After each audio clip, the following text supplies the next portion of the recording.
This year, we have decided to conduct theme-based clinical meets and with clear-cut practical guidelines, practical tips and take-home messages. For the first meet today, the topic is dealing with the adnexal masses in pregnancy. In our day-to-day practice, we come across many cases of adnexal masses with pregnancy, mostly ovarian in origin. It is important to know when we can have conservative management and when and how to intervene in these cases during pregnancy. Today, we have two eminent laparoscopic surgeons from our city who are here to present interesting cases of adnexal masses in pregnancy, which they have tackled laparoscopically. Dr. Manish Baheti and Dr. Pavan Gulhane. I welcome you both. To chair the session, we have Dr. Kala Sabu Madam, eminent senior obstetrician and gynecologist, and Dr. Sandeep Nikhade, well-known laparoscopic surgeon. I welcome you both. As Madam is busy in some emergency, I request Dr. Sandeep to start the session. Yeah. Over to you, Dr. Sandeep. Yeah, before that, I would love to welcome all of you. Just give me 1 minute. I welcome respected chairperson of the day, Dr. Sandeep Nikhade. Today's presenters, Dr. Gulane and Dr. Manish, and all my dear members and respected seniors as well. I welcome all of you to the first ever virtual clinical meeting of the tenure. And like all our other activities, the clinical meetings also are going to be different, out of the box, theme based, as Dr. Sumit has already explained. They'll be very practical, of extreme academic importance, preferably with some video presentations, and followed each time by an algorithm of guidelines and protocols to be presented by our clinical secretary. I want to thank this girl, a dynamic, very sincere, and a silent worker, our clinical secretary, Dr. Sumit Baheti, who puts in a lot of efforts to make these meetings interesting, not only for these meetings, but also her work goes on every month, every day. With you all must be seeing and also must have gone through our monthly practice guidelines and protocol compilation books. She is the main force behind that. And also with that, Dr. Jayashree Upadhyay, Dr. Soumya Rathi, and Dr. Divya, all of them are putting in a lot of efforts to give you all these compilations of guidelines and protocols. So thank you, Sumit. Thank you, Jayu, Soumya, and Divya for this beautiful compilation of guidelines and protocols. So thank you all once again. I welcome all of you, and I hand over the further proceedings to our chairperson of the day, Dr. Sandeep Nikhade. Over to you, Dr. Sandeep.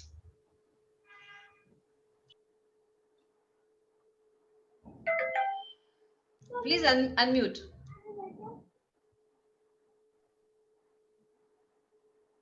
Hello. Yeah. Thank you, President Madam, for a beautiful introduction of mine. And this is being the first clinical meeting and one of the first chairperson for this clinical meeting. I feel proud. I should thank this team for giving me this opportunity as a chairperson. For this interesting clinical meet, I would like to invite the I can't say this young or budding laparoscopist. Is the well-established gynec laparoscopic surgeon from our own city, and he is Dr. Pavan Gulhane. He is a consultant gynecologist and laparoscopic surgeon in Medigrace Hospital, and he is also a mobile surgeon. He is a visiting consultant in multiple specialty hospitals. He has performed more than 6,000 vaginal hysterectomies and 2,000 laparoscopic hysterectomies and more than 50 laparoscopic radical hysterectomy. That's a good number of cases he had gone through in just a short time. He has presented a case report of a rare case of female adnexal tumor of Wolffian origin in Index Journal. So with this brief introduction, I invite Dr. Pavan for presenting his case on the bilateral dermoid tumors in pregnancy, which is very common, and 20% of the adnexal tumors comprises of this dermoid cyst, and few of them may have peritonitis complications although. So let's learn how to tackle during pregnancy and how to prevent the peritonitis with this clinical meet. I invite Pavan for this to start his proceedings. Thank you so much, sir. Thank you so much for the introduction. I would like to thank you, Dr. Vaidi Marathe madam, Dr. Rajesi madam, and Dr. Sumit Baheti madam for giving me an opportunity to talk in front of you all. And without taking much of time, I will start my presentation.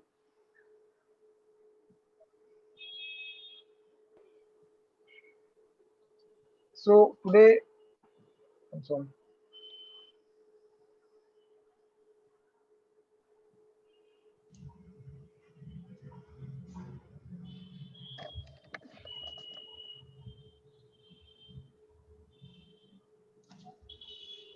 I'm not able to share my. Just hold on. Yeah, yeah. Take your time. It'll take 1 minute. No problem.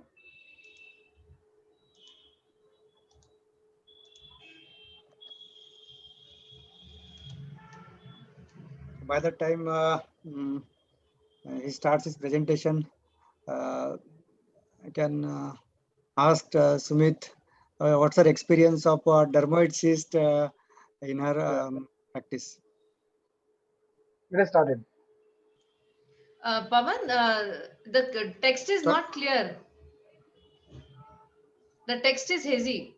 Have you ticked the video optimization box right now? Don't tick it now. When you show the video, you can stop share and again reshare.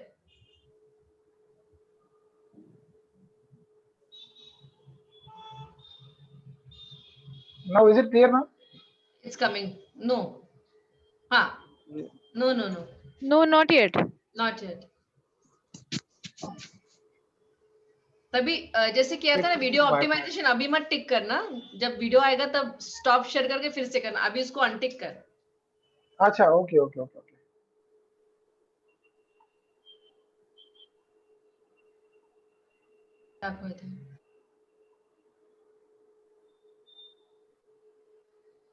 जब video आएगा तभी करना है ना उसको. जेव्हा video दाखवशील तेव्हा stop share करून तो बॉक्स टिक करून मग स्टार्ट करशील video. Okay.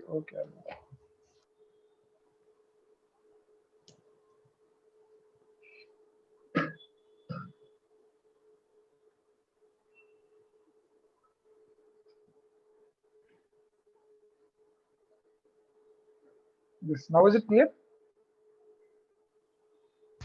No, Pawan, we are not able to. No text has disappeared, but तभी तुमने जब किया तब क्लियर आ रहा था.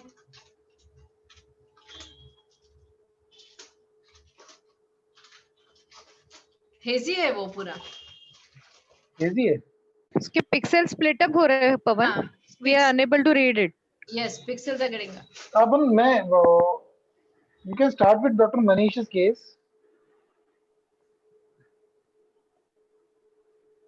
Hello. Okay. Do that. We'll start with Manish.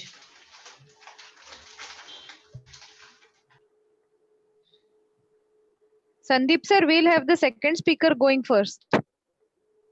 Yeah, okay. So because of Can this you please- technical issue, we are shifting to today's presentation of Dr. Manish Baheti. Sumit? Hello. Yeah. Manish sir is ready?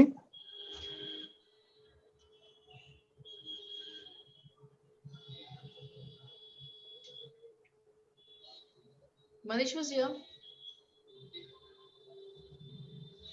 Dr. Manish, if you can start the case, Pawan is facing some problems with screen share. हाँ आ गया. Hello? आ गया पवन. आ गया ना? Clear? हाँ आ गया, Okay, आ गया. जी. Finally. Yes, आ गया. Yes. So now today what we are discussing a case study of one of the case I have done is the management of dermoid cyst with torsion at 16 weeks of pregnancy. Yes, the case is she's a patient of 28-year-old with 4 months amenorrhea, came with the complaints of pain in abdomen. She was a known case of bilateral dermoid cyst. She was diagnosed at 10 weeks of pregnancy and was managed conservatively since then. As there was no complication at that point of time, it was an incidental diagnosis. She was undergoing a routine ultrasound in the pregnancy, and she was diagnosed with the ovarian cyst, which were 5 by 5 centimeters and 5 by 6 centimeters. Now the patient, the pain that she is having right now is not associated with the liver abdominal tightness or leaking or bleeding per vaginum. There was no associated burning, micturition or constipation. The pain is not related to the rest or the analgesics. On menstrual history, the patient, by date, the patient is 16 weeks, 3 days. Her obstetric history is she is primigravida, conceived after 5 years of marriage. without any treatment. There is no significant past or family history. Her vitals were stable. Only thing is that her pulse was 106 per minute. Rest of everything was normal. On per abdominal examination, she was 16 weeks, and the uterus appears to be soft, but her right iliac fossa shows mild tenderness.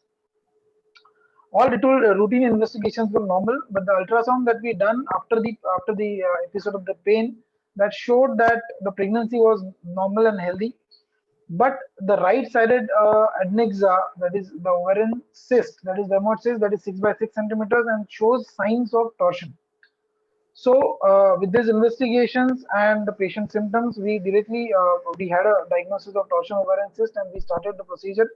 We went in for the laparoscopic management of this ovarian cyst.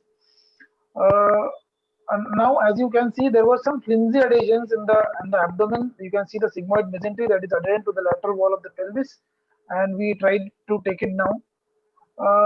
In this patient, we have taken a trocar approximately 8 to 10 centimeter above the fundus of the uterus. There were some flimsy adhesions. This is the right side of the ovary that shows it's bulky and it has a dermoid cyst. There are some flimsy adhesions that were taken down with the laparoscopic shearer. There are some flimsy adhesions that is not allowing the ovary to come out of the pelvis, and we are taking it down now. You can beautifully see there is the ovarian pedicle is, you can see the pelvic brim. As a rule, I generally go by separating the normal ovarian tissue with the shearer and do the cystectomy by stripping of the cyst. Sometimes what happens during the stripping of the cyst, the dermoid cyst might get ruptured, but it is absolutely fine. There is no problem. The studies have shown that it hardly causes any chemical peritonitis. As we can see, there is a good plane between the normal tissue and the dermoid cyst that is being stripped off. And after removal of the cyst, there is hardly any bleeding. As we all know, the dermoid cyst does not have any permanent adhesions the way it is there in the serous cystadenoma or anything like that. That is adherent to the ovaries. This is the right side of the ovary. You can notice I'm hardly manipulating the uterus, and that is what is recommended, because if you manipulate the uterus, there is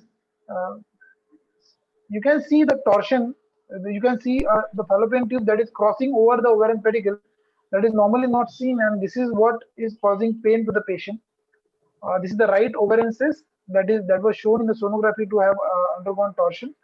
And as a rule, we don't manipulate the uterus. We just pull out the ovarian cyst out of the pelvis, and there is a small nick that has happened on the ovarian cyst, and that leads to the small fatty tissue oozing out of the cyst, which will be suctioned out. And as I already mentioned, it does not cause a lot of problem. If you give thorough wash, it does not cause a chemical peritonitis or anything like that. Again, the same procedure will be followed in this side of the cyst also. Ovary, you can see the normal ovary, and it is coming out beautifully. It is getting stripped off. There are small oozers that can be tackled with a small jibe of fulguration with the bipolar current.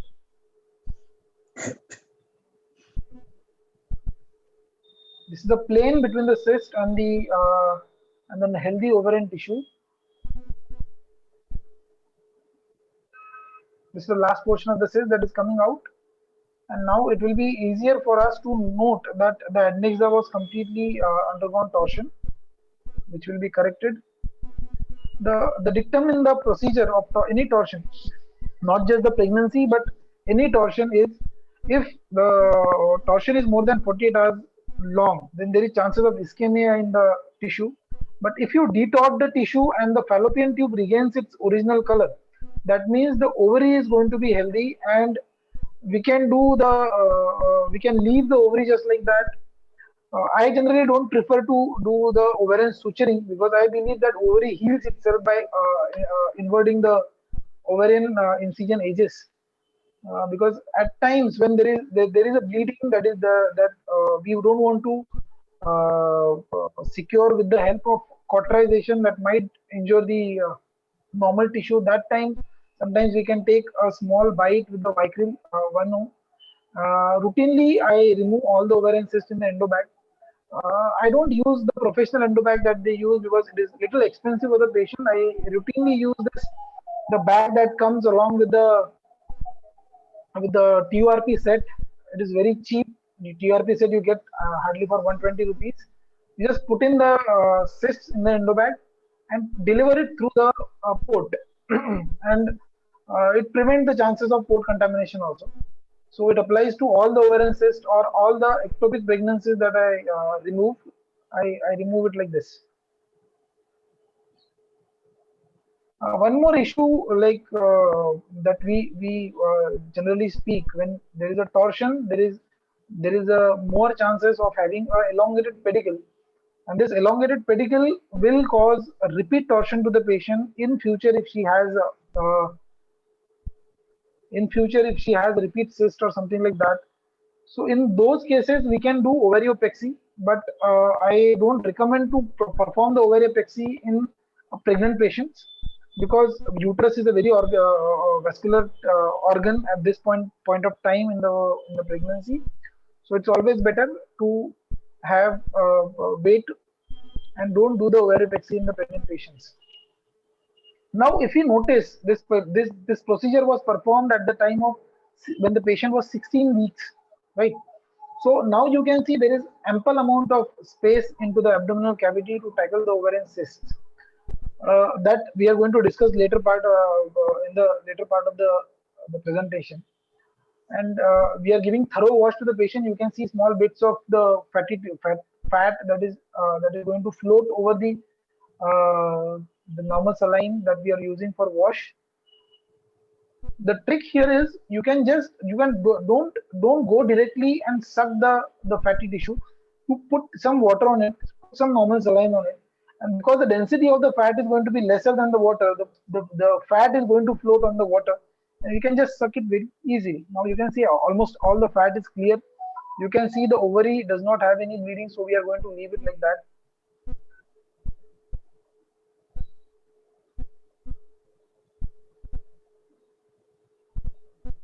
That's it. We have performed the surgery without having too much of manipulation to the uterus or any trauma to the uterus.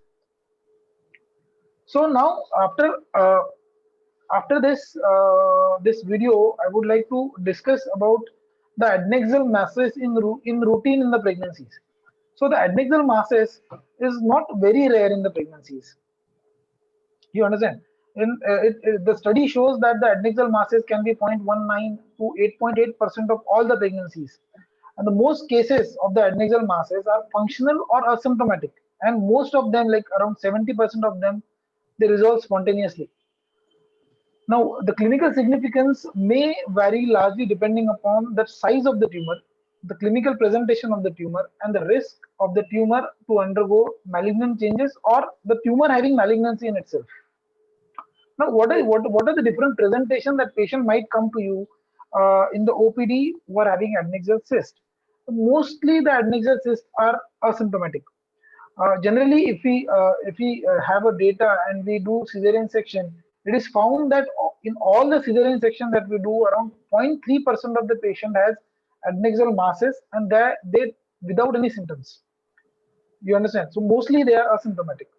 Now, 30 to 70% of the adnexal masses that we diagnose in the first trimester, they undergo spontaneous resolution. They disappear by the end of the second trimester. So they don't need any management per se.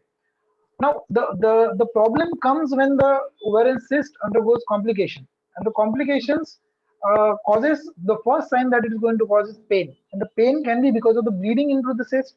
There is a rupture into the cyst, that the rupture of the cyst, that the corpus luteum cyst is there, that undergoes rupture and that causes hemoperitoneum, that is going to cause pain to the patient, or a torsion. That is a common, as Dr.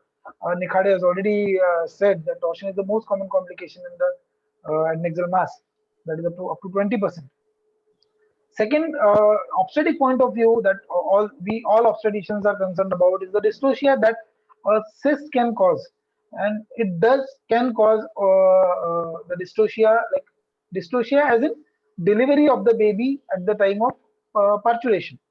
It can happen when the tumor is large and it gets incarcerated into pouch of Douglas. When it gets incarcerated in the pouch of Douglas, it forms the hindrance for the movement of the baby into the pelvis, and that is the time it is going to cause problem in the labor.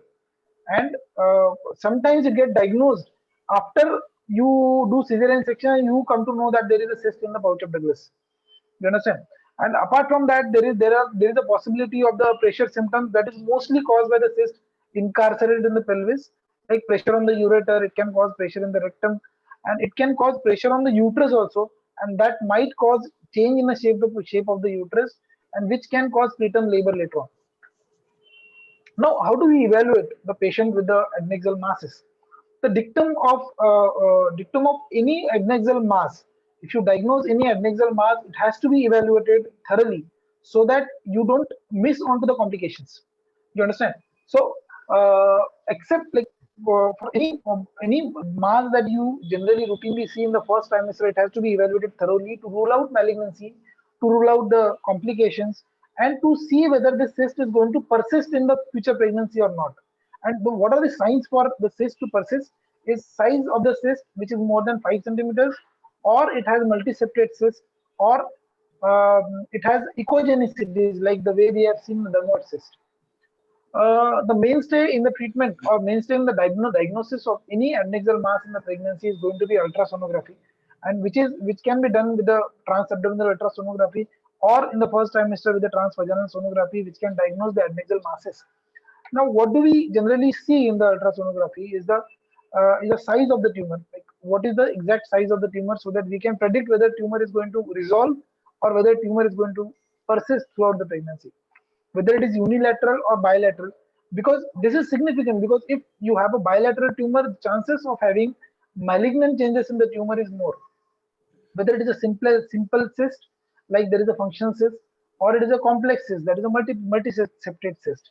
The septae, you have to note the what kind of septa the cyst is going to have. Whether it is a thick septas, whether these are thin septas, whether the septal thickness is more than 0.2 to 0.3 centimeters. All these are what you see here is like vascularity and the papillary projection. All these are the criteria in the IOTA, that is international ovarian tumor assessment or analysis rule. Those are there. They take into consideration all this criteria and diagnose whether the particular cyst is malignant, has a malignant potential or no malignant potential. Now, next step or next modality that we have in the diagnosis of the ovarian cyst or adnexal tumors is MRI. Obviously, MRI cannot be used, but there are certain patients where MRI usage becomes mandatory. Like when the cyst is very large, and it is difficult for the ultrasound to know whether what are the characteristics of the cyst, whether there are papillary, those are deep down in the cyst on the posterior wall of the cyst. So in those cases it is important to have MRI. Then you evaluate the relationship between with the adjacent structures, like whether it is if it is a malignant cyst, it is going to have invasion into the another structures, whether it is compressing on the another structures. In that case, you need MRI to be done for the patient. Then whether the differentiating the mass, whether the mass is coming from the ovary or it is coming from the second, like whether it is adherent. So for differentiation of that, you need to CT scan. Of course, we cannot use CT scan in the pregnancy because it poses danger to the fetus, causes teratogenicity to the fetus. But there are certain malignancies which can have metastasis in the lung, where you have to use CT scans to rule out or to find the metastasis in the chest. Of course, you use MRI along with the lead apron or protection for the fetus. Now, a very important topic that is there in the diagnosis of any tumor is the tumor markers. But the problem with the ovarian tumor markers is in the pregnancy is that many a times the normal pregnancy has elevated this oncofetal antigens like alpha fetoprotein, human chorionic gonadotropin, then CA125. All these markers can be increased in the patient who are pregnant, and also in the patients who have abnormal baby like the spina bifida or anencephaly. In those patients, you have increased level of alpha fetoprotein. In the patient with the HELLP, you are going to have increased level of LDH that is also present in this germinoma. So the use of tumor marker in the patient for diagnosis is going to be dicey in pregnancy. But the tumor marker can be used to diagnose whether the tumor that we see in the ovary is primary or it is secondary, to monitor the therapeutic response and also to know the risk for relapse. Now, what are the complications? As we have already discussed, the most common complication is the adnexal torsion that occurs approximately 10 to 20% of the patients, and the risk of the torsion increases with the gestation age. Like if you have a tumor that is more than 5 centimeters and in the first trimester, then the chance of torsion is more because the space in the pelvis is going to be more for adnexa to undergo torsion around the vascular pedicle. So the first trimester is the risk. Second, the mass, obviously we have discussed 6 to 10 centimeters is going to have the more chances. As the cyst size increases more than 10 centimeters, then the chances of torsion is less because the weight of the cyst is so much that it is difficult for the cyst to undergo torsion. Then third is when the patient has undergone ART, that is ovarian stimulation, where you expect ovary to be bulky and the chances of torsion is more. Then what do we find? Like what are the characteristics of torsion in the patient having pregnancy? Obviously, what the problem with diagnosing a torsion or any ovarian mass in the pregnancy is when the pregnancy has progressed beyond 3 weeks and the tumor is there in the pouch of Douglas. So the diagnosis of the ovarian cyst becomes further difficult, and secondly, the torsion becomes very difficult. But still, there are few signs which we can just note and see to rule out the torsion. First of all, the most important sign is decrease in the parenchymal blood flow into the ovary, and that suggests that there is going to be we are dealing with the torsion, and the sign that it is called is Whirlpool sign. Now, second complication is malignancy. Obviously, malignancy is a rare premenopausal. The chances of malignancies are less, but still, it is second most common complication in the adnexal mass in pregnancy, and that is around one patient in 12,500 patients, or one patient in 25,000 pregnancies. Obviously, the another complication that comes later on probably is the dystocia that we have already discussed, but it can cause abortion and preterm labors. Though they are theoretically mentioned, there are very few records that suggest that ovarian mass can cause abortion or preterm labor, but theoretically it is still needs to be discussed. Now the management, as we have seen, most of the cysts are asymptomatic. They are incidental finding, and most of them, like 70% of them, are asymptomatic. So the management mainstay of the management in the cyst is expectant management. When the cyst size is less than 5 centimeters, there are no complications and there are no malignancy. There are no signs of malignancy. The expected management is better. When you have a cyst that is larger size and the patient is presented in the third trimester or the late second trimester, you can always wait for the time of the delivery, and you can offer the patient for cesarean section, and the same sitting you can just take out the ovarian cyst. So the expected management is the first line of management for any patient. But when you are doing expected management, you have to watch for the complications, and any complication we have to take a decision for surgical management. Now there are a lot of dilemma, like for any surgical intervention in the pregnant patient, there are a lot of dilemmas. Now, like which cyst do we need to operate? Obviously, not all the cysts require the treatment or surgical management, but the cysts which are undergoing complications like torsion, ovarian cyst, hemorrhage, or cysts which are causing pressure symptoms like hydroureter, hydronephrosis, for that matter. So those cysts needs to be tackled. Now, when to operate the cyst? The dictum is that you need to operate the cyst in the second trimester, that to between 16 to 20 weeks, and there are reasons for it. Like till 16 to 18 weeks, we expect the normal organogenesis of the fetus to complete, so that when we are operating a patient and we are giving some drugs to the patient, like we are giving any anesthetic drug to the patient or the antibiotic to the patient that might cause problem in the organogenesis and teratogenicity in the baby. So that is the main reason that we need to wait till 16 weeks. Second is, you can the cysts, those are supposed to get spontaneously resolved. They will get resolved up to 16 weeks, so that patient will not require any surgical intervention. Then you don't wait for the cyst for the pregnancy to grow beyond 20 weeks, because if the pregnancy keep on growing, as I have shown you in the video, the uterus is going to grow and it is going to occupy more and more amount of the space in the abdomen, and then the surgical management of the patient becomes more difficult. So the best time for the cyst to operate is between 16 to 20 weeks of the pregnancy. Now, another dilemma is whether you should operate the patient by open conventional method or by laparoscopy. Now, there are both. There are two schools of thought. Like both ways, there are pros and cons. Like laparoscopy, you obviously have advantage of less blood loss, easy visualization of the field, less pain to the patient, less hospital stay to the patient, less. I'm sorry. Uh, then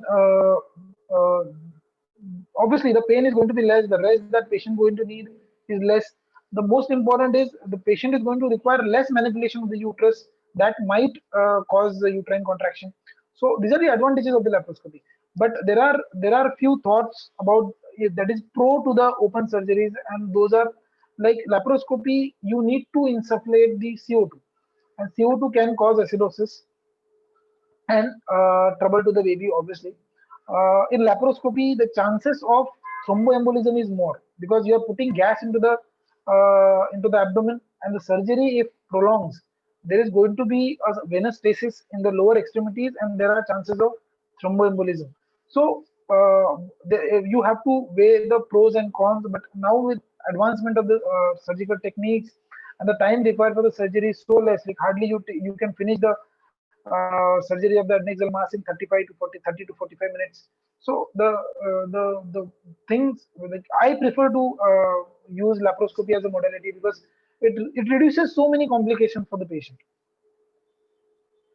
Now for laparoscopy, what tricks you have to use? Like and you have to stress on one thing in management of any patient who has any abnormality or any problem or any tumor in the abdomen and she is pregnant. So the most important thing that you have to do in such patient is you have to take a proper written, valid and informed consent. You have to inform patient, you have to inform the relatives about the risk of the surgery, the benefits of the surgery, and risk to the fetus, because that is the mainstay in this all this jugglery that we are doing for the patient. So because if you don't inform the patient, you don't take valid consent, then there are legalities, there are going to be problems with the doctor that we have to face as a clinicians. So this is very important point that we have to make sure that we explain the patient and the patient's relative about the outcome of the surgeries. Now, second, the tricky thing that any laparoscopic surgeon will have to face is the port position, because in routine laparoscopies you generally tend to take a port that is either umbilical or infraumbilical or supraumbilical.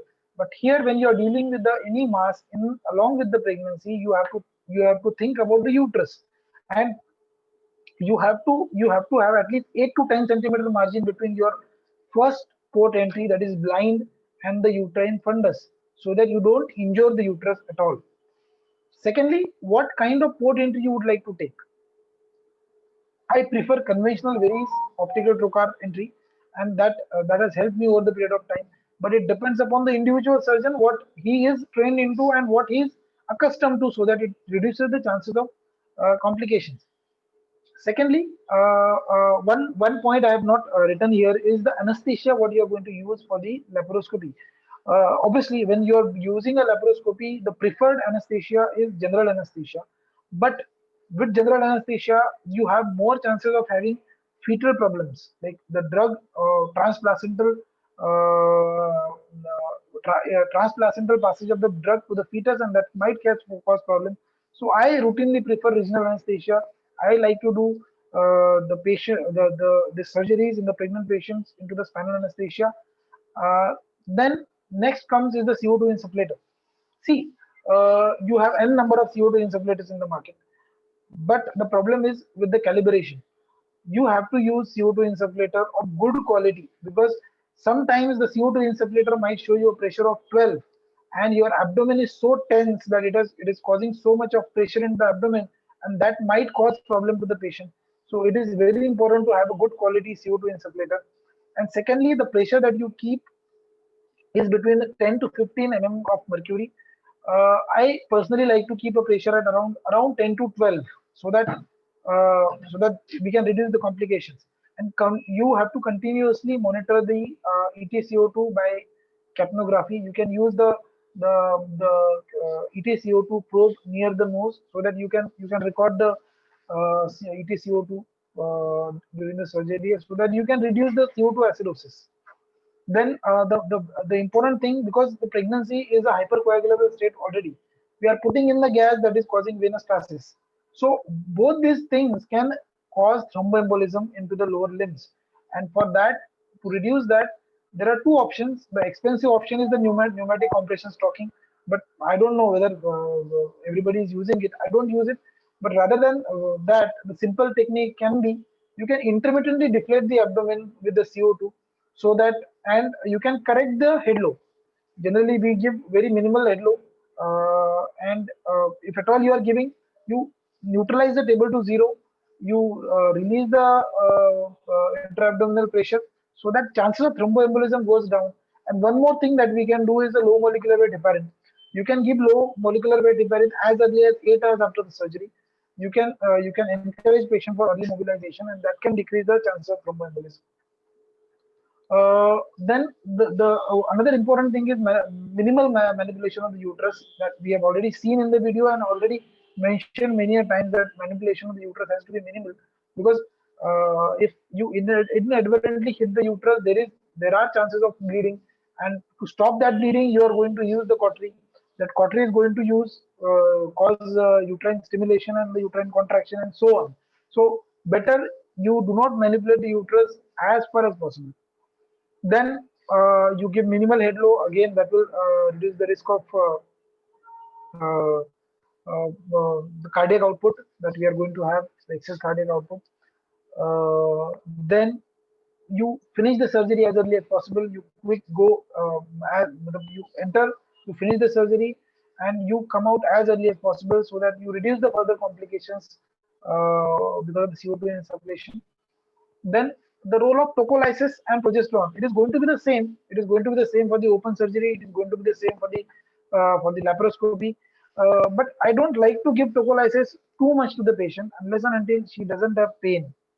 Tocolysis, what I routinely use is the magnesium sulfate, diluted magnesium sulfate, and if later on after that she needs, then the nifedipine can be used.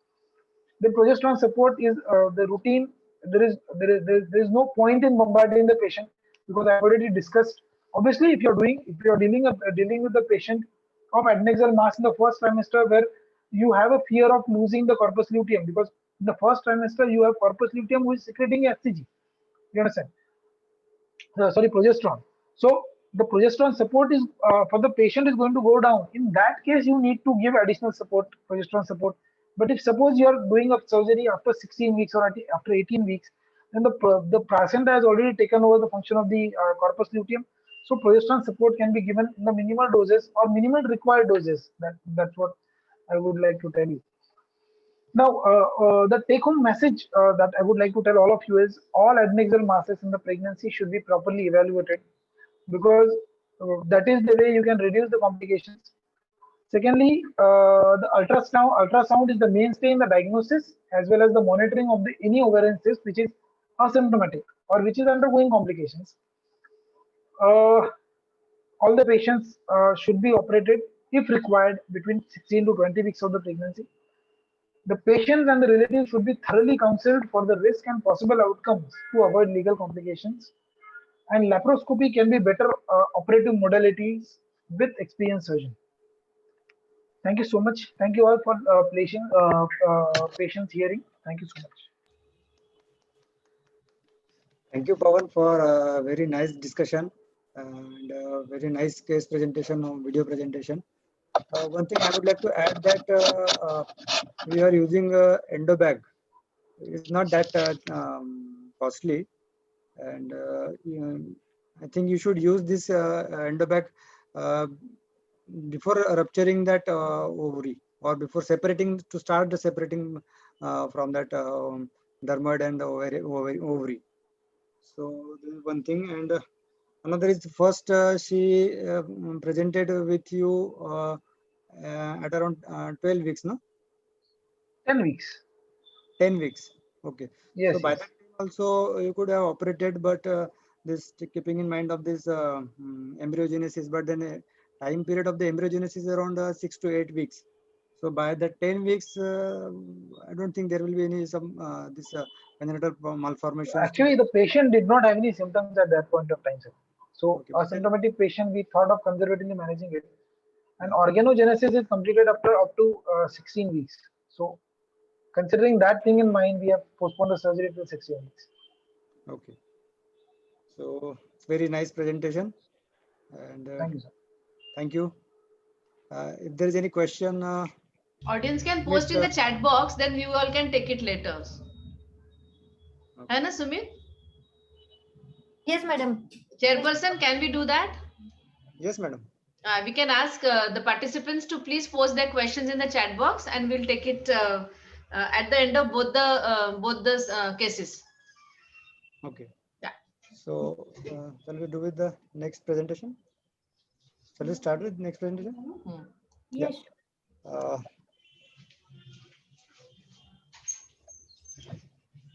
Our next presenter is none other than Dr. Manish Baheti, who is a very well-known surgeon in not in Nagpur also, but outside of the Nagpur, and is very bold surgeon in laparoscopy. He had done he started in IVF practice also, and he had done almost around 10,000, more than 10,000 cases of laparoscopic surgery. And one thing I remember with him is that when we were traveling to Chennai for one of the conference, Manish sir had given me a book on laparoscopy that I still read that book on this laparoscopy, and I thank Manish sir for giving me that very nice gift for on that tour. And today he is going to present on a tackling the ovarian torsion in pregnancy. Pregnancy. So I invite Dr. Manish Baheti for to start his presentation. Manish sir. Manish, unmute kar le.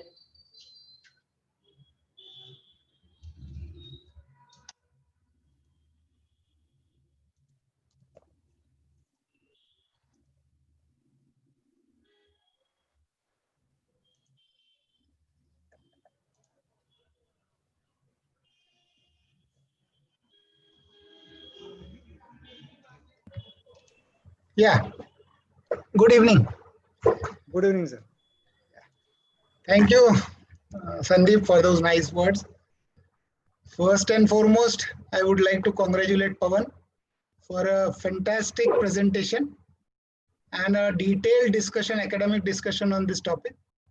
So nothing left behind except to present my case, but it's a good discussion. He has thoroughly covered almost all part of ovarian masses in pregnancy. Wonderful discussion. I thank the President and Secretary and Clinical Secretary, all of them and NOGS body to allow me to present my clinical case here. Today I will have, right now we have 3 videos, but basically 2 cases. One case of ovarian torsion in early pregnancy, one case for recurrent torsion, and another case for ovarian torsion in a late pregnancy, that is 30 weeks. What Pawan has rightly said is, ovarian cyst or adnexal mass should only be tackled whenever there is a complication or you are expecting that complication can happen in a very big percent of cases. Otherwise, one should not touch the pregnant patient just because you have found out a dermoid or a cyst or a clear cyst or something, unless until you feel that these will complicate surely or most likely, then you should definitely tackle it as early as possible. So my first case is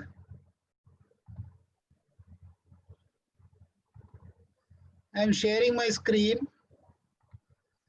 Yeah. Are you able to see? Yes, yes, we can. So see, this is a case of ovarian torsion. This is a case of first, she is a case of OHSS. She was a case of IVF. 27-year-old lady presented with me in midnight from a rural place near Chandrapur, I think 10-15 years back. So this case was in my early practice. So this was a right ovarian torsion. See, you can see these are the hyperstimulated ovaries after the pickups. In case of PCOS and other things, the ovary becomes so big. So what we did is just to reduce the size of the masses after detorsion. This was the case where I never do oophorectomy in case of ovarian torsion, even if it is a black ovary. And I have presented it many times in many conferences that the ovary has the capacity to regenerate its own blood supply. Just don't worry. They will never go into gangrene unless until it is crossing the limits of 3, 4, 5 days. Till that time, even if it is a black ovary, still it will regenerate the vessel. Just preserve that. It may not be useful for the reproductive capacity, but it will definitely have some hormonal functions left behind which can be regenerated. So what we did was detorsion and then reduction of the ovarian volume. Simultaneously, the other ovary was also big, but we didn't do, since there was no torsion of that ovary, we didn't do anything. We just, and in this case, the ovary is so fragile that to fix it with either lateral pelvic wall or with round ligament or with a peritoneum, it will just cut through. So there was no point in, and you can see, you have seen the tube where the blood supply is already regained. See the pink color of the tube. And what we have done is we have pushed the ovary into the POD so that the torsion, repeat torsion can be avoided. Another, this debulking or reducing the ovarian volume of the left side was also done to prevent torsion of that ovary. Such big ovaries can only undergo torsion in case of early pregnancy because the uterus is in the pelvis and the abdomen is free, and these big masses are usually in the abdomen. So once we reduce the cyst size, see, we try to aspirate as many cystic follicles as possible and then push this ovary into the POD. We know that it will never stay permanently, but most probably sometimes because of these punctures, they might create some adhesion. See, this is a good normal ovary, normal looking ovary. The color of the ovarian tissue is pale white, so it is not undergone torsion. This is the left one and that was the right one. Now I am presenting the second case. The same patient after 3 days. Just a minute, huh? Are you able to see? No, no. Not yet. Not yet. No? Not yet. Okay, okay, just a minute. Now, Yeah, it's there. I am starting the video. Yes, See, we can see. first ovarian which we have reduced is already there. Now the left ovary has gone torsion. In third day, she presented with me again, and in my early days when laparoscopy was not so happy for all the clinicians, I was terrified how I can do a second laparoscopy for the same patient. Might be my first ovarian tissue only undergone torsion or repeat torsion, but on patient counseling, what Pawan said, you need to have a proper counseling and consent. So we took the patient into our consent properly and we entered. And this was that repeat torsion of the left ovary. The first ovary, right ovary was normal placed, but now it had undergone the left-sided torsion. Again, same process we have done, debulking. Debulking means volume only, not reducing any ovarian tissue, only aspirating the big follicles, cystic follicles. But this time what we have done is many follicles we have cut open. In the previous one, we just aspirated, and those follicles were repeatedly filled in 24 to 48 hours. See, that time I was using a monopolar cautery. So what we have done is we have cut open. Just to reduce my fear that again it should not form a cystic ovary again and it might undergo torsion. We can cut also with scissors. This is the right ovary also. We are doing the cystic spaces. We are cutting open. Okay. So that the fluid can get drained and might be the bulky ovarian volume which is reduced because of the drainage of fluid will prevent some amount of torsion. So this is the case. Later on, when we not later on, in the beginning only we knew that she has a multiple pregnancy, and this pregnancy was a triplet pregnancy. In the same patient, after 15 days, we reduced the triplets to twins by transabdominal KCL injection into the heart of one of the baby. This was done long back, say 10 to 12 years back, not 10, 12, it might be 15 years back. I don't recollect the exact date, but yes, we have tried, and that poor female delivered in Pune because she was from Pune, came to Maika and happened a complication. And she delivered one boy and one girl, and she was really happy for that. We have saved her twins, but we have taken a consent that she might abort, there might develop some anomalies, and she accepted for everything. But nothing happened because we do under spinal. I do almost 90% of my cases under spinal anesthesia, which allows me to reduce the drug required for anesthesia purpose or anything to least minimum possible. You can see the big uterus. This was in early pregnancy, maybe around 8 to 9 weeks. But you cannot say that we have to wait till 12 weeks or 20 weeks before organogenesis is over, because in emergency, you have to tackle it out. You have to manage because that is an emergency. Okay. So now this was a one case where we say this is a case of early pregnancy ovarian complication. Now I am going to go for a second case. Just give me one time.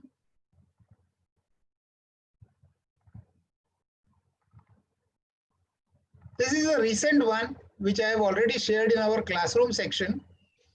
No, we can't see the videos, Manish. I am doing. Just give me 1 minute. Yeah. Okay.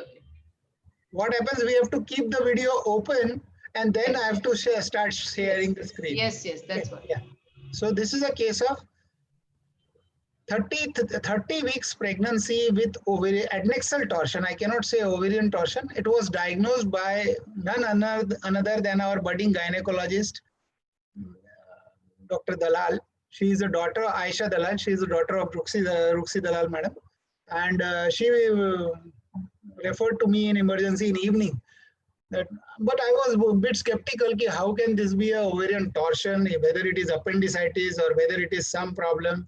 So we took consent for everything, even for aborting, that she may abort in late pregnancy. We might not be able to complete the case by laparoscopy. If I am unable to enter the trocar, there might be some injury because it's a big one. And that female accepted, okay, you go ahead, whatever you feel best.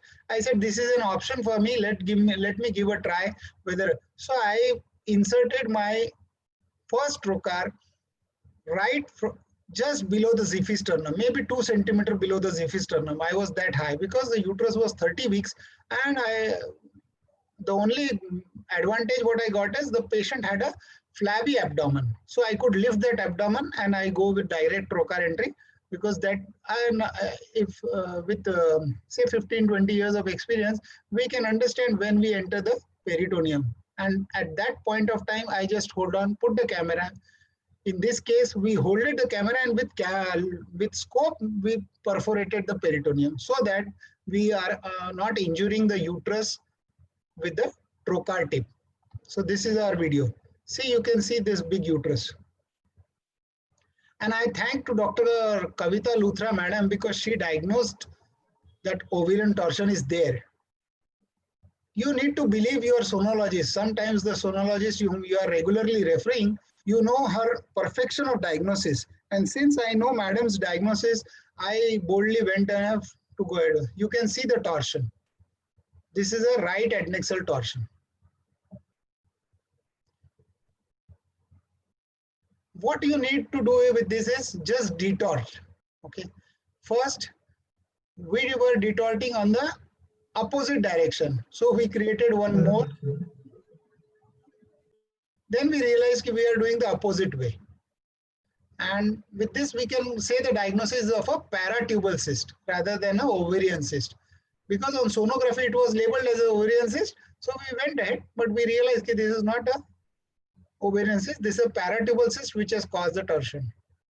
This 32 weeks is another time where there is a space in the abdomen to create a torsion, because now the ovarian mass comes into the abdomen. In early pregnancy, usually the ovary are in the pelvis, so there is a less chance of torsion. But in mid-pregnancy, you can see there is a space. So usually with the movements, the pulsations, the adnexia goes into torsion. She wasn't tossing. We have given her Voveran, we have given her Tramadol just to rule out whether it is a ureteric colic, which is because ovary might be simultaneously, there might be cyst in the ovary, but it may not be torsion. So we didn't want it to enter into the abdomen at 30 weeks unless our diagnosis was confirmed. Once she is not relieved with such a heavy painkiller, we said nothing doing. It has to be done in emergency. So we shifted in OT at 10 p.m. And what Pawan said is fast in and fast out. That has to be definitely there. So we just opened the broad ligament fold where this cyst wall is there, and we just enucleated. Nothing doing, no heroic things, just remove. And usually the paratubal cysts are less vascular. They are vascular only at the hilum, that is at the base of this cystic. If you get a proper plane, you can do this surgery in hardly 10 minutes. Hardly, even in open case, you can do it very easily. The same protocol, I can say, or the same way you have to tackle it into the open way. There is nothing that laparoscopy is doing. Only thing is laparoscopy can save you from a big scar, and she is really back to home on second day. Within 24 hours, she was at home. She was so happy that it saved the scar. And because of a good camera system, what Pawan says, you need to have a good CO2 insufflators. Definitely not only in pregnancy, but in every laparoscopic surgery, the CO2 insufflator should be the best one. I will say not the Indian, but I used German right from day one, and I still say nothing like German instruments like Storz or yeah, because the pressure what they feel from the intra-abdominal is really good. Even if your flow is at high flow, but if the pressure is achieved, it will never go beyond that. And you should calibrate your instruments at least once in few years.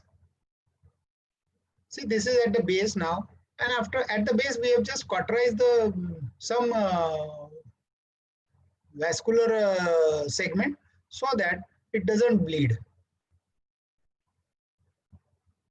We are just dissecting with a monopolar cautery, and I have used a coagulating current so that it cuts as well as cauterizes the small vessels, so that I don't need to do again and again coagulation of those small bleeders which might occur at that point. Some people may not be comfortable with. They are using, sometimes they use harmonic, sometimes they use bipolar cutter, which is available right now. I just happen to use it. There is nothing specific why I have used monopolar or something like that. I am comfortable and I know my limitations, so I have done this way. There is nothing wrong in doing monopolar or bipolar.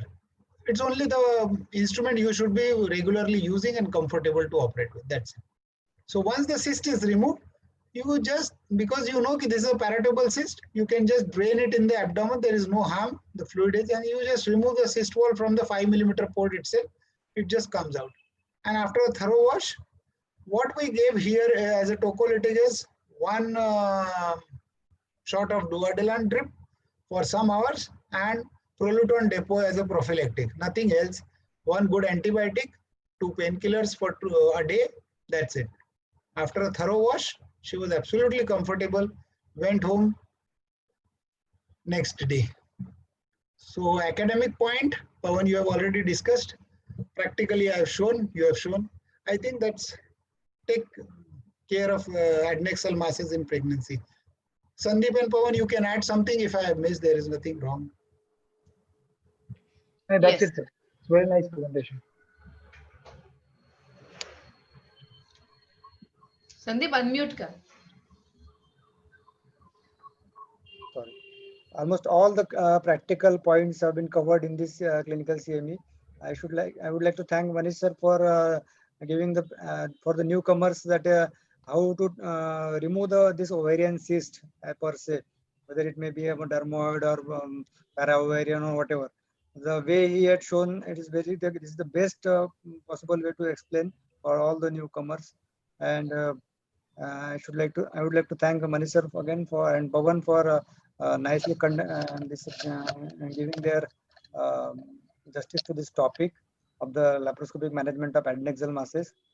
And I would like to thank President Madam, Vaidhi Madam, Rajasi Madam, and Sumit for giving me this opportunity to chair this session. Thank you, Madam. What Pawan has said is one should use endobag for dermoid because the material spillage is not toxic to what has been taught to us is toxic and it will create any reaction. There is nothing reaction, but it takes a lot of time to give you a wash and then thorough wash, remove all the fatty material. There is nothing wrong and right whether you use or not, but it eases out your surgical procedure if you use an endobag or something like a polythene bag, glove bag, anything, but it saves you a lot of time for washing. Because while washing, you will wash up, you may not use a heated saline and that will create a temperature difference, shivering post-op. So it's good what Pawan is using to use an endobag or something bag in which you have to remove it. Even removing the hair follicles, the hair pee particles, it becomes comfortable for the surgeon and the surgery looks good. Yeah. The surgery looks good. The open people, the gynecologists who are doing open surgery, they just keep on cribbing. You people spills out everywhere the sebaceous material, and that's the good part about laparoscopic surgery to use endobag. So it is comfortable, and there is no reaction in my last 20-25 years of practice. I have not faced a single reaction. Even I have not used endobag for almost 90% of my cases. I started using now because it has come cheap and easily available. Yeah. Even after using endobag, it's okay.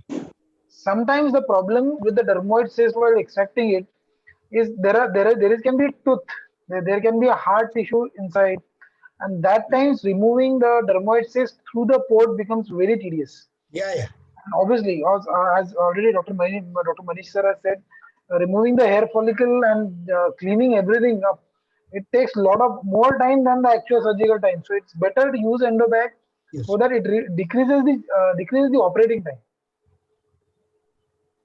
And in a pregnant patient, operating time is really important. And one who is comfortable with spinal, it's good to use spinal, but even GA drugs or general anesthesia drugs, now they are so good drugs that they are not toxic in early pregnancy also. But we may not be having every small nursing home, all those sevoflurane and all. So it's better to use spinal in such cases. If the surgery is getting prolonged, you can just give a short general anesthesia at the end of the surgery, if at all it's a big or a complicated surgery.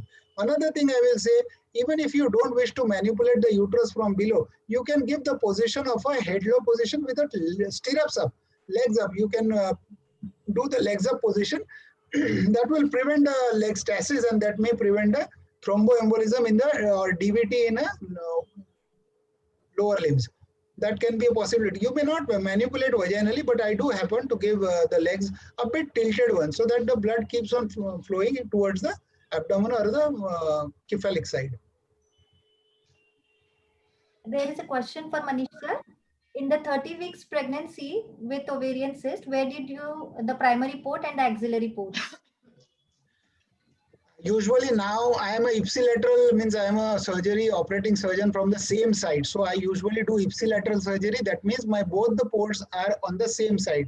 But this is the first time or maybe second time I can say, because of such a big uterus, my primary port was almost near the xiphisternum. Near means almost 3 inches or 4 inches above the umbilicus.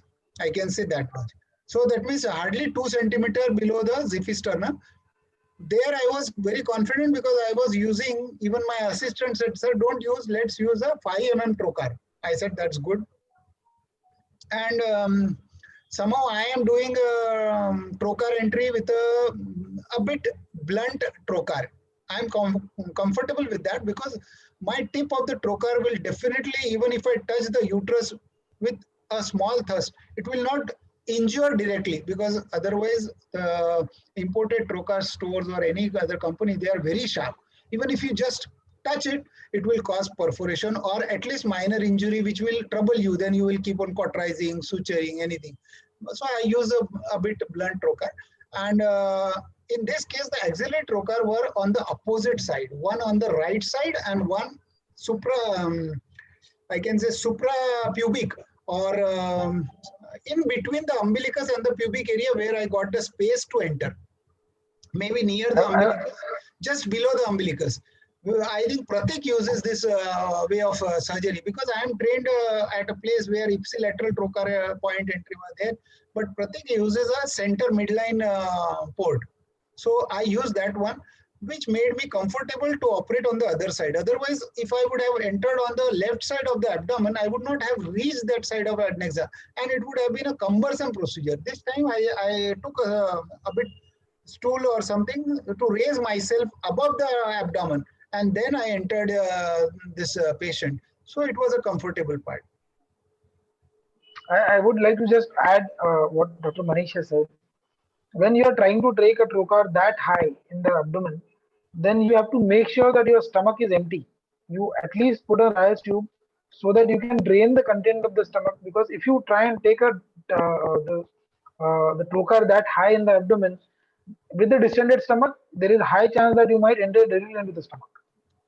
This happens with the general anesthesia. Yeah, it's More of a general anesthesia. Yes, It can happen with spinal also. But what you said is correct. It's better to put a Ryle's tube and just deflate the stomach. That's really worthwhile saying that point here. Good, good.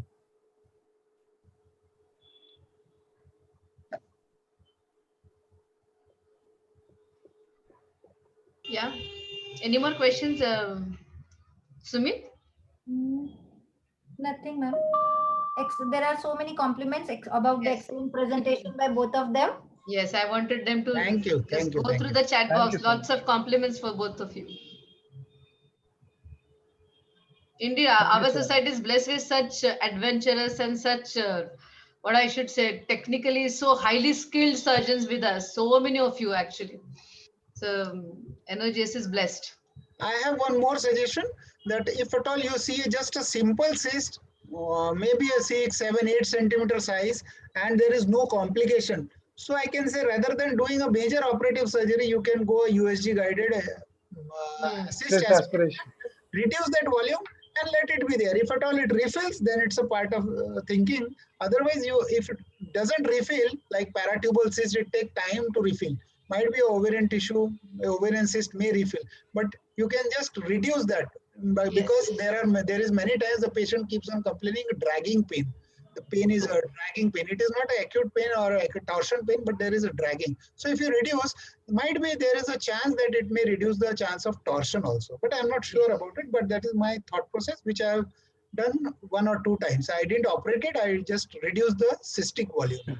It's a good suggestion. You reduce with a very minimal intervention, and you buy time also for that patient. Yeah. So that's a good suggestion. Yes, definitely. So no further questions, Sumit? No, there is one question. Have you encountered torsion near term, and how to manage it near term?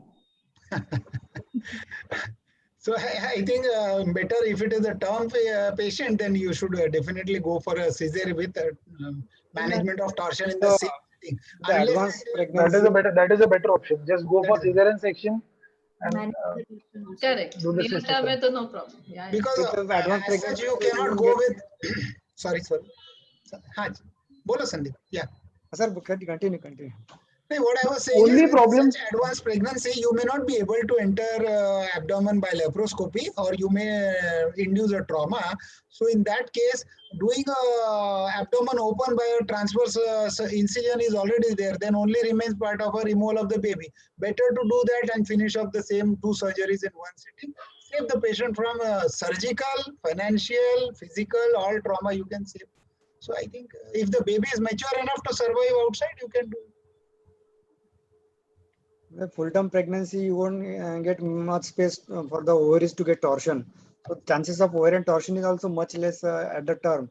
So very rare, very rare, I think. Very rare because what I've seen is there is a chance of uterine torsion also. Yeah, we have seen cases of uterine torsion. So we cannot deny this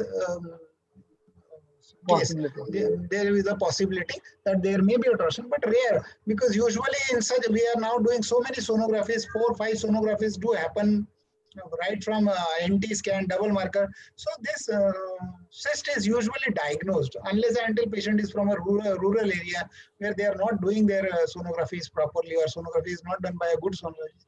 They miss this out. Otherwise, these are not missed. They are already known things to us. So that's what I was saying. Better to just reduce the ovarian volume so it prevents a torsion in advanced stage. Also, on ultrasound, I would like to mention here, missing a torsion of ovary is very difficult. You cannot miss them. No, in advanced pregnancy where the uterine vessels are so much, we are really I agree. So you need to have a good sonologist. You cannot compromise on sonology. You can send them to me. Yeah. Mazak kar rahi hu. Okay, over to you, Sumit. Oh, yes.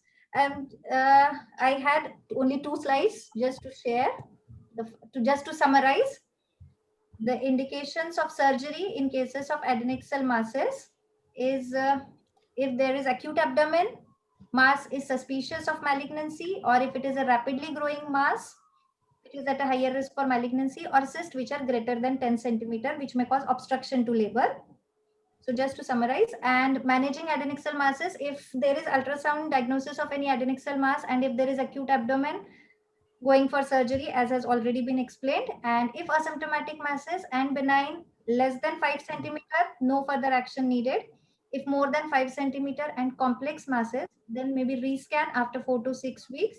If there is resolution of mass, there is no further action. And if there is no change in size of the mass, then need to rescan 6 weeks postnatally to follow that cyst. If there is an indeterminate or a suspicious of cancer mass, which is asymptomatic, then need to follow it with MRI scans, tumor markers, and if low index of suspicion, just rescanning after 4 to 6 weeks and following it up. And if there is a high index of suspicion of cancer, then going for surgery.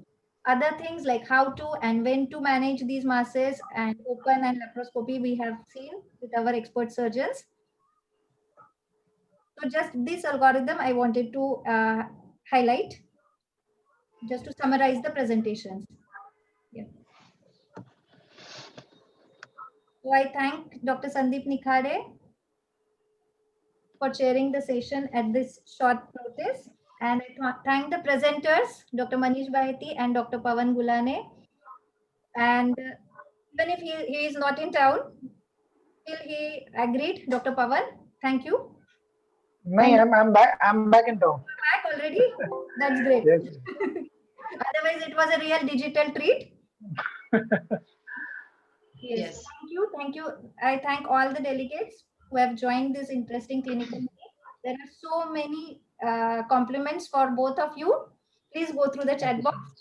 It was an excellent presentation and important take-home messages were given. So thank you. Thank you very much. So I'm changing the settings now. So participants can unmute and give their remarks or comments, whatever. So whoever wants to say something now can unmute and talk. I've changed the settings. So any of you participants, if you want to make any comments, please feel free to do that. I've changed the settings. One thing I would like to say once again, that if we are really not sure of torsion, we might see the ovarian cyst, but we are not sure of torsion, Then, and there may be a differential diagnosis of appendicitis if it is a right-sided pain or colic. Then you need to give a injectable Voveron or Contramol and see whether there is a pain reduction of more than 50-60%. If she says there is a pain reduction, then hold your surgery for some time to reconfirm whether it's a torsion or not, or at least get a sonography done from the best of the sonology.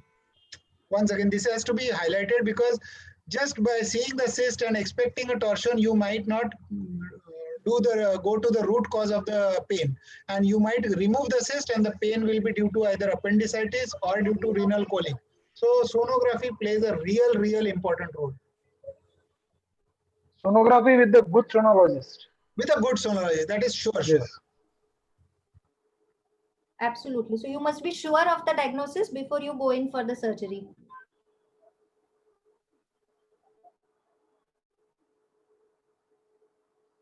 Any comments? Any questions from the audience? Very much. Namaskar. No. Everyone very happy with the presentation, but really very interesting presentations today. Yeah. So that box is full of the compliments for yeah, these presentations. And we had very good attendance. Close to 50 people attended the case presentations. Huh? Almost 50, yeah. Yes. 48 kuch tha last number, so almost 50. Great attendance as well. I would like to say something, madam. Yeah, please, Bhageshri, go ahead. Actually, it is not exactly academic remark, but I would like to say that just operating a case without pregnancy and a torsion itself, we as a gynecologist are in a bit tension, but doing a case laparoscopy in a pregnant case with a torsion really needs a calm and composed surgeon. And I had worked with Manish sir. So he is always in a calm, cool mood operating, and he operates very easily. That seeing his surgery, we can always feel that, "Arey yaar, it is like kar sakte hain." So I'm very thankful. And even Pawan, I had not, worked with him, or I had not, exactly. But then seeing his videos, he is also, definitely he's a good surgeon, and all the very best to him. And thank you, Thank you Manish so sir, for everything. Thank you so much. Yes. Seeing from Pawan's video, I can say they are really good videos. He's a good surgeon. I know Sandeep, Pratik, Pawan, Amol. They are really good people. They got a good work and they are doing good surgery. I must congratulate them that they are really good laparoscopic surgeon now. When I came, I think Sorte madam was there and one or two more people. So I was lucky enough to enter. If I would have entered today, I would not have got Competition milta aapko. हाँ sir. Thank you sir. Thank you so much. Thank you. So, Sumit, if you're done, can we move over to formal vote of thanks by our Honorary Secretary? Yes, madam, sure. Yeah. Over to the Rajyasree? madam. Thank you, Sumit. It was a wonderful session today. Our first clinical meeting, our first virtual clinical meeting. And boy, the attendance was amazing. And what more people stayed on till the end, till the discussions of both the cases. So all credit goes to both the presenters as well as the content. Both cases were very interesting and fantastically managed. Really great thanks to Dr. Pawan Gulhane and Dr. Manish Baheti for presenting such wonderful out-of-the-box cases and giving us a lot of details about the literature also. Really appreciate that. Thank you so much, Dr. Sandeep Nikhade, for chairing the session. We missed Dr. Kala Sabu madam because she was held up in some emergency. She was supposed to be the other chairperson. Special thanks to Dr. Sumit Baheti, our hard-working clinical secretary, who so nicely and diligently follows up each and every detail of the task entailed to her. Whether it is preparing the guidelines booklet or whether it is arranging a clinical meeting. So Sumit, we are Rajyasree, you are not audible. Rajyasree. Hello, can you hear me now? Can you hear me now? Yes, we can hear you. Okay. Sumit, we are looking forward to lots of theme-based clinical discussions in this year to come. Definitely. So yes, thank you so much. So it was a And delayed one. The first one was delayed, but no others are coming soon. no problem. Corona में सब चलता है. Yes. Thank you so much to everybody for logging in and being with us. We look forward to have more such stimulating academic sessions, discussions coming forward.